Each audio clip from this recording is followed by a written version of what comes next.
बड़ी खबर यह है इस वक्त की विधानसभा चुनाव जीतने वाले बीजेपी सांसदों का इस्तीफा हो चुका है। नरेंद्र सिंह तोमर, प्रहलाद पटेल ने इस्तीफा दे दिया है, राज्यवर्धन राठौर ने दे दिया है, किरोड़ी लाल मीणा ने इस्तीफा दे दिया है, राकेश सिंह, दिया कुमारी, रीति पाठक का इस्तीफा हो चुका है।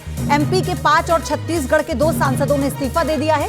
राजस्थान के 3 सांसदों ने भी इस्तीफा दिया है क्योंकि इस बार बीजेपी ने बड़े चेहरों को राज्य के चुनाव में उतारा था, अपने सांसदों को उतारा था जो कद्दावर नेता तो हैं, जमीन पर उनकी पैठ भी है और उनकी जीत भी हुई। और इसके बाद अब क्योंकि जो आगे की प्रक्रिया है उन्हें अपने विधायकी संभालनी है, लेकिन उन्हें अब अपनी संसद की सदस्यता से इस्तीफा देना होता है, तो इन तमाम सांसदों ने इस्तीफा दे दिया है।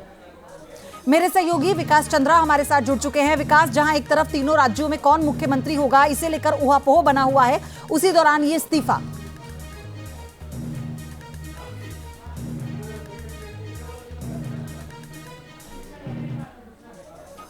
जब टिकट दिया गया था विधानसभा चुनाव का, तभी ये चर्चा हो रही थी कि ये आखिर सांसदों को क्यों उतारा गया। अगर ये जीत जाएंगे तो फिर इनका क्या होगा, क्या ये विधानसभा में बैठेंगे या फिर से सांसद रहेंगे और केंद्रीय मंत्री रहेंगे। तो उस वक्त ठोस तौर पर ना तो पार्टी की तरफ से कोई जानकारी दी जा रही थी, ना सरकार की तरफ से। लेकिन कल रात जब जेपी नड्डा, अमित शाह और प्रधानमंत्री की लगभग 4.5 घंटे तक बैठक चली और आज संसद भवन में पार्टी अध्यक्ष जेपी नड्डा लगातार बड़े नेताओं के साथ मिले और राज्यों के नेताओं के साथ मिले, उसके बाद इन अभी 10 सांसदों का इस्तीफा हो गया है। सिर्फ बाबा बालकनाथ और रेणुका सिंह दोनों आज मौजूद नहीं थे दिल्ली में, इसलिए इन 2 लोगों का इस्तीफा नहीं हुआ है। ये 2 लोग भी अपना इस्तीफा दे देंगे और जो 3 केंद्रीय मंत्री हैं, नरेंद्र सिंह तोमर, प्रहलाद सिंह पटेल और रेणुका सिंह, ये थोड़ी देर में ये लोग मंत्रिमंडल से भी अपना इस्तीफा सौंप देंगे और दे देंगे। यानी ये साफ हो गया कि अब ये लोग विधानसभा में ही जाएंगे। तो अभी एक बड़ी कहानी की ओर इशारा करता है, क्योंकि पार्टी की तरफ से सांसदों ने इनके नामों की चर्चा जो मुख्यमंत्री बनने की भी है, तो क्या ये मानकर चले कि इन्हीं में से कोई हो सकता है मुख्यमंत्री, ऐसा जरूरी?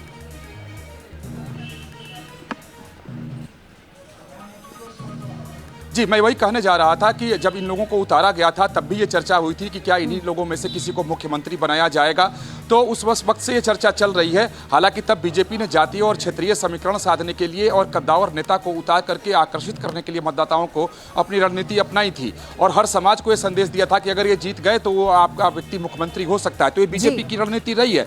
और आज देखिए, जब सभी सांसद, लगभग 10 सांसदों ने आज इस्तीफा दे दिया और मंत्रिमंडल से भी इस्तीफा दे देंगे थोड़ी देर में, तो अब ये कयास और भी तेज हो गए हैं कि इसमें से कोई मुख्यमंत्री हो सकता है। तो ये नहीं कहा जा सकता कि नहीं होगा, बिल्कुल हो सकता है, क्योंकि आप देखें मोदी हमेशा चौंकाने वाला फैसला ही करते रहे हैं आज तक।